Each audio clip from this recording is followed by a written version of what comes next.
Ito guys ay tinatawag na pork inasin. Galing yan sa probinsya. So i-ready na natin ang init na tubig.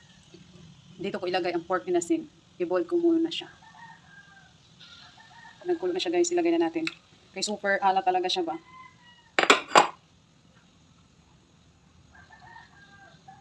Ayunisin natin. Yeah.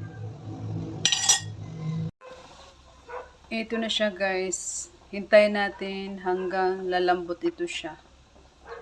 Then i-fried natin parang crispy belly na ang tawag. I-prito na natin guys. Pauwilin muna natin, palabasin natin yung oil niya. Kasi ang taba. Malambot na siya. Pa-brown natin. Pa-crispy.